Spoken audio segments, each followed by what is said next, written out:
Hello everybody. I would now like to continue to explore Owen Shear's landscape poetry and the way that he sits himself in the traditions both of Welshness and in terms of ideas about family by looking at two poems that appear on facing pages right in the heart of the collection Skirrid Hill, immediately before poem Intermission, which is the sort of technically the formal break in name between the two halves, and which continues that theatrical metaphor that begins with the prequel poem Last Act that's cited before page 1. But nonetheless, in spite of that, and the sort of slightly artificial structure that gives to the collection, for me it's these two poems that I think represent its heart and encapsulate many of the themes that it begins with. The relationship between the two poems is further emphasised not merely by their proximity on facing pages, but the fact that each has the title of the other as an inscription. So the poem Gaer is inscribed "The Hill Fort," and the poem "The Hill Fort" is inscribed Gaer. So there's a sense that we're looking at almost two sides of the same thing here, and in fact they do deal with the same material. So in the poem Gaer, it describes Shears visiting the ruined Roman fort of that name on horseback and seeing a man who comes to grieve for his dead son. In the Hill Fort, it seems like a sort of prequel of this, although it's positioned afterwards, because it describes a father and a son who used to visit together, and then the moment the father comes to scatter the son's ashes. So it's interesting because although in the collection it's placed after Gaer, it takes place before, and rather in the same way that the final poem, Skirrid 4, is all about going back, all about returning. This idea of reclaiming lost time, reclaiming the past, questing and searching back towards the past is very much a preoccupation of Shears throughout. Let's move on then now, and let's look at these two poems together. Before we do that though, a couple of quick images. On the top left and the bottom right here, these are actual photographs from the real place, the Roman fort of Gaer. Now, some aspects of this poem, the reference to defensive walls, for example, that you see in the top left image, do sound quite plausible. And yet, for example, at other times, he talks about things like a 360 view around. And I don't know whether, because this is entirely unfounded supposition on my part, in a sense he is conflating the location of this specific fort with the Iron Age one that you find on the top of Skirrid Hill, because the fort here appears to sit in a kind of bowl with hills around it, and yet the image that I have in my mind is of the wide open view. So I think in a sense this is to some extent an imaginative poem from Shears. It is a landscape of the mind as much as it is in reality. So perhaps we can argue then on that basis that while in many poems like Farrier, for example, and like Late Spring, he is grounded in very precise details, I think perhaps at times he does slightly embellish things for dramatic and poetic effect. But let's continue. Gaer, the hill fort. Its only defences now a ring of gorse, sown yellow in winter, its light diminished come summer.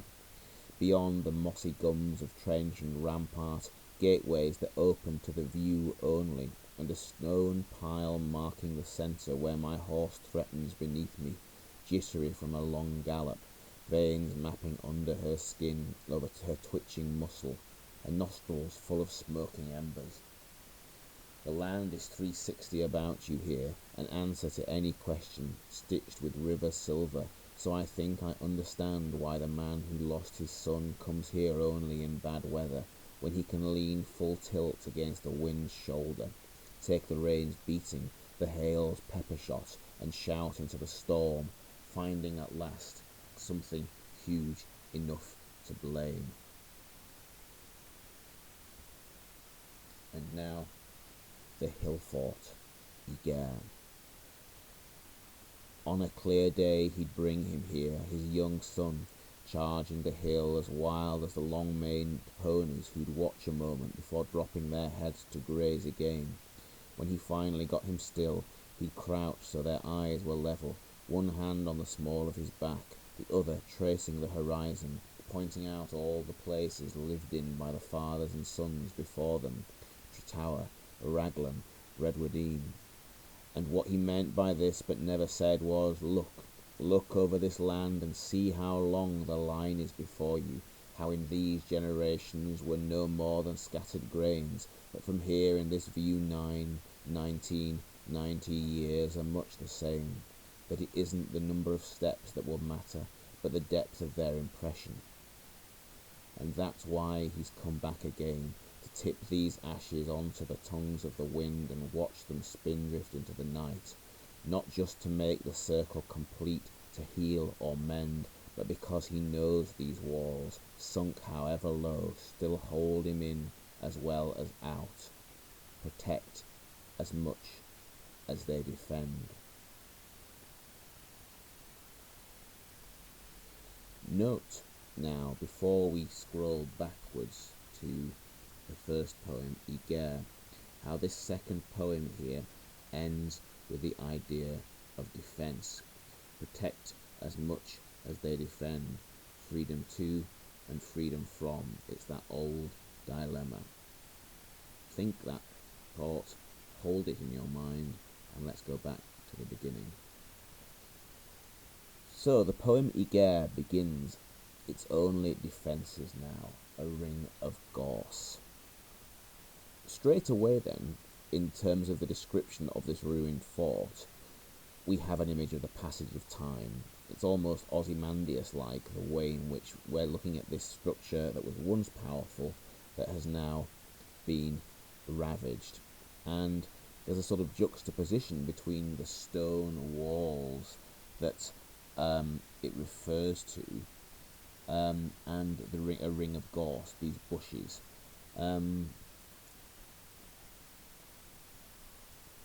A sense then perhaps of, yes, again, of connection to the past, but a sense that that connection is weakened by the passage of time.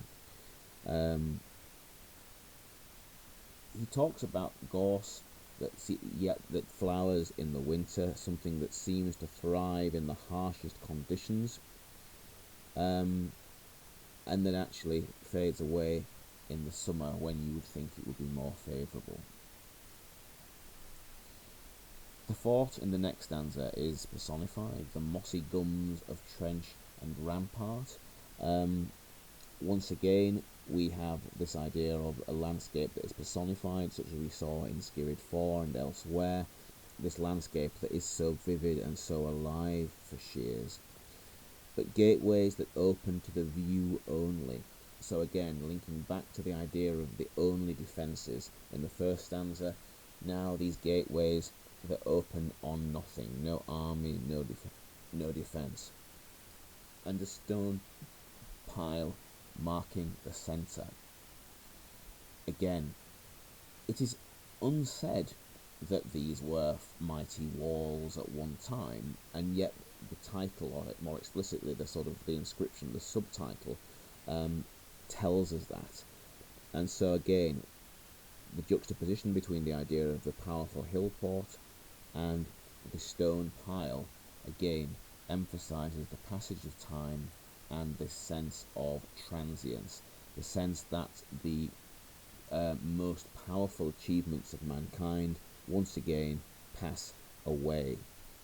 So while this poem isn't really so post-industrial in the way that many others, such as Border Country or History, are, it is nonetheless similar in the sense that it also concentrates on the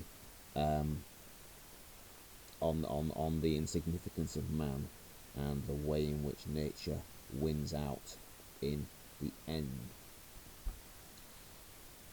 Now, this sense of things coming to an end, I think, is further emphasised by the image of the horse here. The horse is described as being jittery, veins mapping, twitching muscle, and nostrils full of embers. The implication then is that the horse is exhausted, that and by extension perhaps that Shears is exhausted too, a sense of things coming to an end. And furthermore, though, I think it links to a sense of discomfort. That adjective, jittery, the sense of nerves, the idea of twitching muscle. Shears is not comfortable in this place, or at least the horse isn't, and therefore by implication he is not too. Again, we can link that image to the other things that we've talked about. For example, in late spring, about the idea that he does not completely belong. In spite of all his wishes, he is not completely at home here.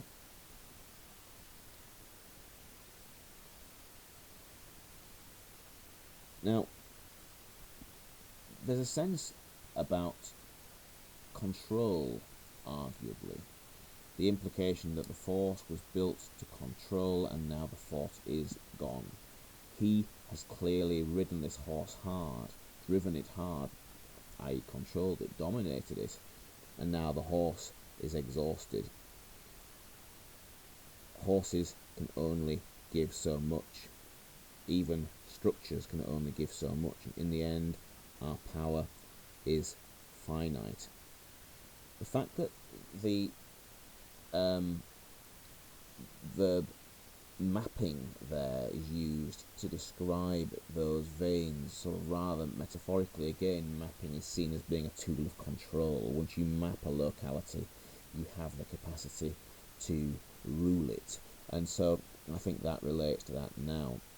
But that image that describes the horse, the steam coming from the horse's nostrils there, this rather apocalyptic image of its nostrils being full of smoking embers, itself makes the horse seem quite epic, rather like the elephant graveyard of border country, and I suppose, in a sense, therefore serves to promote the idea of Owen Shears, the hegemonic man itself, or himself. There's a sudden change of focus, though, because this poem begins really with the sort of 2.5 stanzas that describe the fort, and then we have a stanza and a half that describes the horse. Now, though, suddenly the focus pulls right back, and he opens up to the view. He's alluded to the view at the end of the second stanza, but now suddenly he hits us with the description of it. The land is 360 about you here. And again, I think that we can link that image to the 360, about this instinct to sort of measure and to quantify, to the metaphor of mapping on the previous page. This is a desire, perhaps, for him to exercise some dominance over this landscape. But he goes on, an answer to any question. In other words, the wisdom which is encapsulated in this landscape and its way of life, and the way that he finds himself drawn to it. Again, rather like Skirrid 4, like the ending of Border Country, these kind of ideas as well. We have another image of stitching, which rather links nicely to the idea of the seamstress image in the farrier. And so once again, we have the image of the sort of harshness of nature that can destroy all this, juxtaposed against the sudden delicacy stitched with river silver.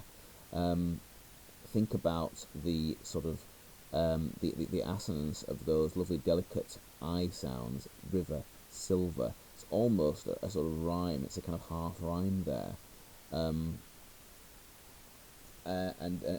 the sibilance that goes with it.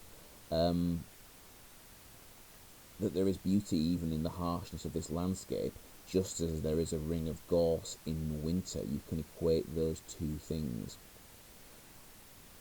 And there's a very sudden shift again, because we go from a poem that seems to be quite lyrically describing a moment in this landscape to something that suddenly becomes very purposeful.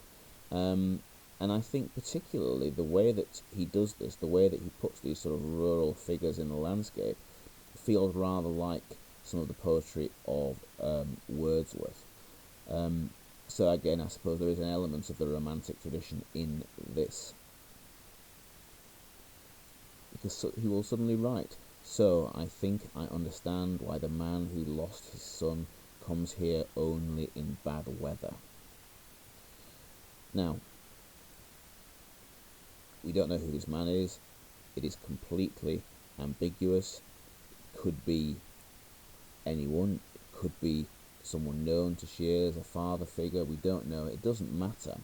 But what's interesting is that in terms of the imagery that's used, it does allude back to the description of Shears' father in the poem Inheritance. It talks explicitly, for example, in that poem about his love of bad weather. And so, even if it's only metaphorical, there is clearly a relation to Shears' father that's being depicted here. And we talked about it in relation to the hegemonic ideas of toughness that are idealised in this sort of Welsh rural concept of masculinity. Comes here only in bad weather, where he can lean full tilt against the wind's shoulder. How many times in these poems have we seen these images of the wind as this kind of symbol of adversity, of the difficulties and challenges of life? And so it's here that this man comes to confront these metaphorical challenges. It's something that he returns to again and again. Particularly you'll find it in Father, for example, I think. But the idea of leaning full tilt again emphasises the pain that the father has felt, the effort which he is forced to undergo in this verb phrase to confront it, and against the wind's shoulder. It's odd. So often in Shears, wind is seen as a sign of adversity, and yet here the fact that he leans against it, is he masochistically looking to punish himself? Is he cut from such an epic scale, this figure, that he derives comfort from it? Or is it like in the poem Farrier, where it's a sign of masculinity that they can, as it were, take the wind on and live with it? It's possible. It ends then, "Take the rains beating, the hail's pepper shot, and shout into the storm, finding at last something huge enough to blame." And there's a sense then about how there is the size and a scale and indeed an epic quality to this landscape that allows the expression of emotions which modern life and civilization and the simple tiny scale of humanity cannot confront. Once again, you have developing the image of the wind there. You have the sort of personification of the rains beating and the hail's pepper shot, where it's metaphorically referred to as almost like a sort of shotgun blast, which once again emphasises the sort of adversity. So in this poem, unlike in several of the other ones, that image of the wind is developed. And that line, that half line, really, shout into the storm, and then the pause that comes from its incompleteness, emphasised by the by those alliterated S sounds there, by that sibilance, that emphasises the sheer rage, the difficulties, the strife of his grief, and the way in which that can only seems to find its expression in this landscape. Now, once again, we have a poem in tercets. Once again, it sits in this Welsh literary tradition, but once again, there is the awkwardness that implies and that is associated with that slight arrhythmia, that slight discomfort. It's meant, I think, to locate Shears in this tradition, and yet at the same time, I think it also perhaps serves to suggest that just this slight discomfort is unusual, because although it's more common in Welsh literature, it's less common in English. And I suppose to an English reader, it seems very slightly alien for that too. Again, you have the free verse, the lack of regular metre or rhyme, and that really largely concludes, I think, the useful things to say here. If you look at the ending, I suppose, you have the half rhyme of storm and blame. It ends on that slightly discordant note,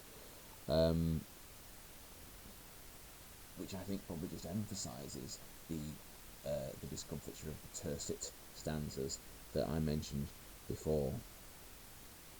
Let's move on then. In the first poem, once again, we had a sort of a very romantic idea, this idea of a journey in the wild, which is used to explore matters pertaining to the human mind and the human soul.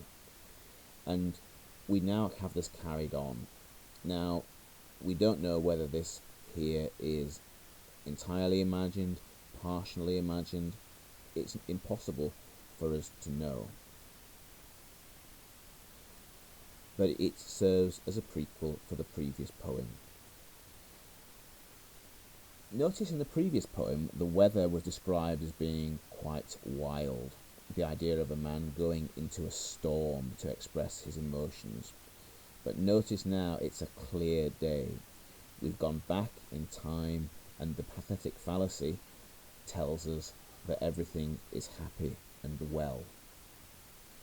On a clear day, he'd bring him here his young son charging the hill as wild as the long-maned ponies.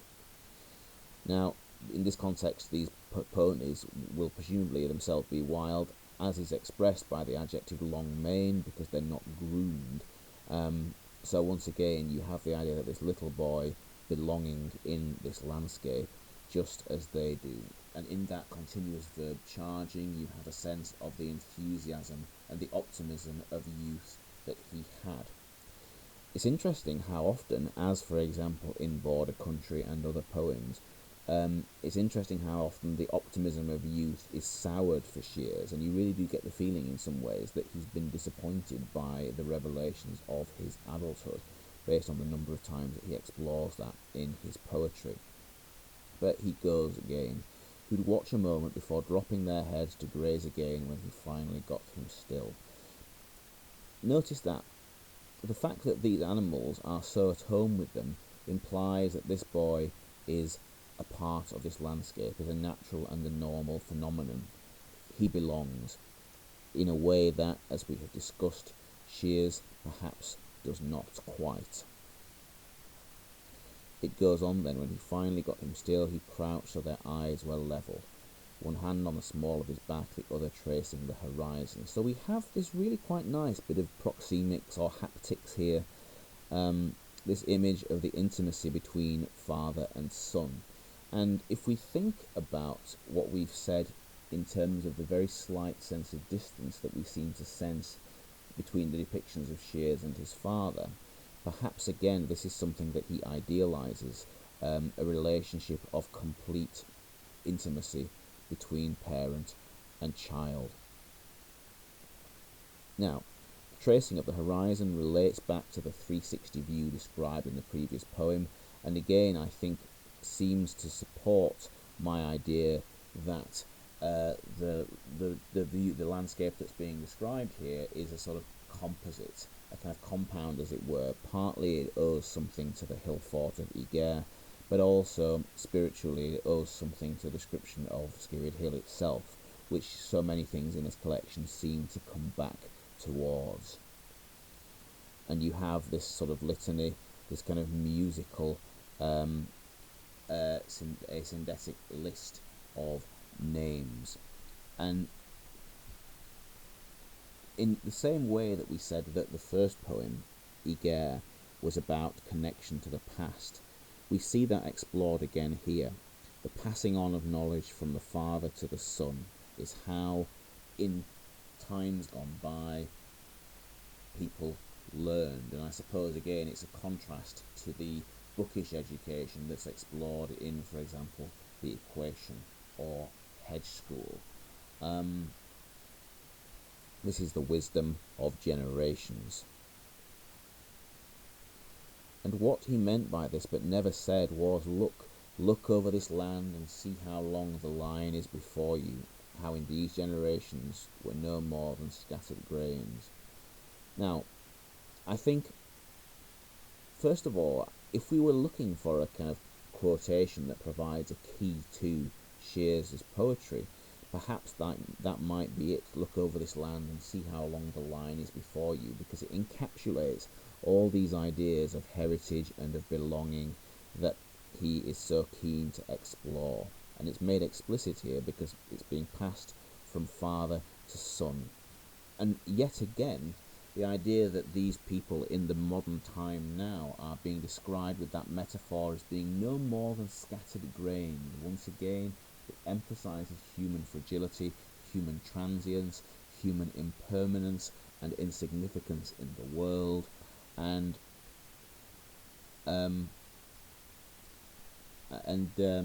so you can link that, of course, to all the various things. We talked about the destroyed fort and the imagery of that at the beginning of the previous poem. We talked about, for example, the rewilding that is explored in history and other poems as well. It's a reminder that humans, in the end, whatever we think, are not so significant in this land.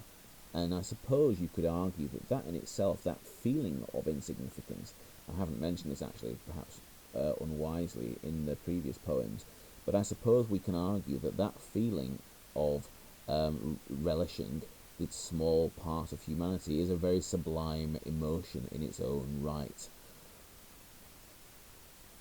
And so he goes on and he looks from here in this view, 9, 19, 90 years are much the same. Again, it's the rhythms of rural life that are unchanged and unaffected by time. And yet, of course, we know that that's an illusion. That much of the same that he describes there, well, we've seen clearly that that's not the case. We've seen that much of this landscape has been scarred by the hand of man. But I suppose, in a way, it's a comforting fiction that we look at the countryside and we see in it a symbol of our past.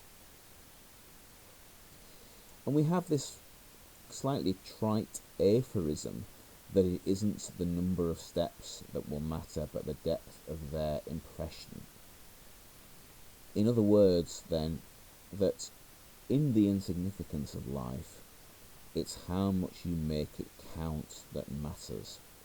That is the metaphor here, that you must squeeze every drop from the life that you have and not wait for it simply to string out unnecessarily.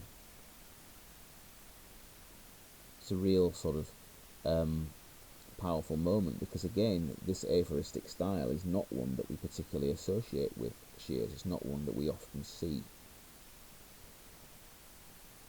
But that sort of aphoristic message sits rather by itself,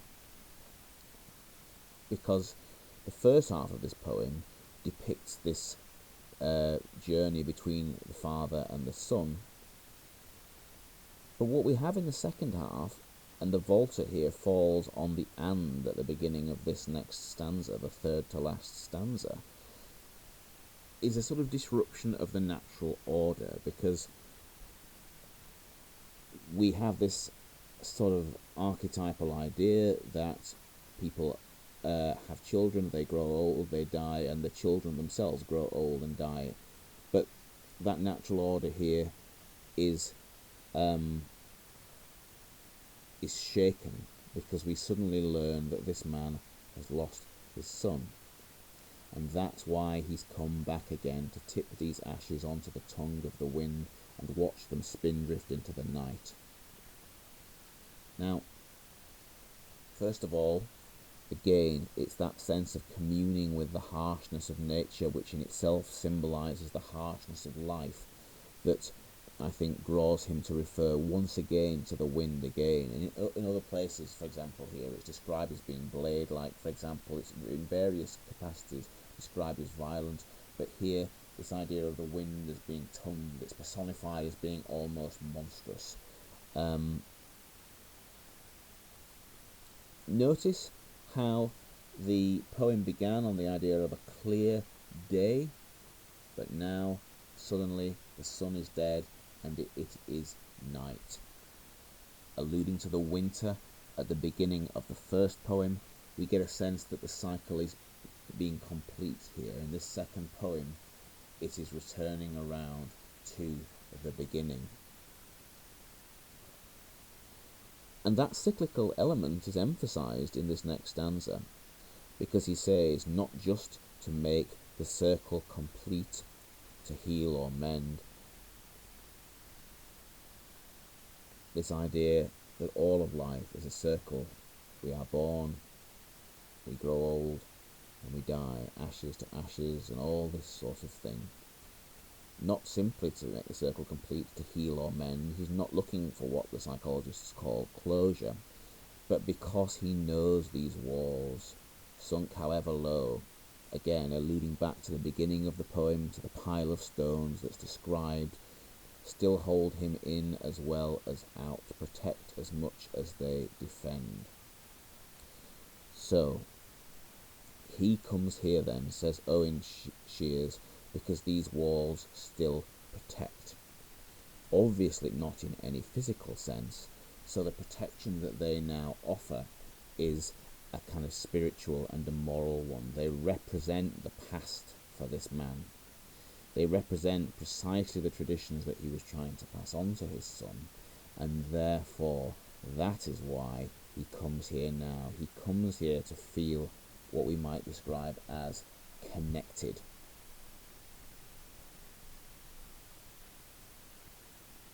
He comes here to feel protected. And that largely, I think, concludes this poem. Again, the tercets, again, the use of free verse, and again, the fact that structurally this poem is more ambitious precisely because it sits as a kind of a twin with the other, I think makes it particularly interesting here. And again, like with Border Country, I think it's one of the more substantial poems in the collection, one of the most interesting ones. Once again, as we've said, it takes this sort of romantic idea of the journey in nature to explore psychology in metaphorical terms. It has this idea of these rather sublime emotions of submission before nature and the insignificance of man.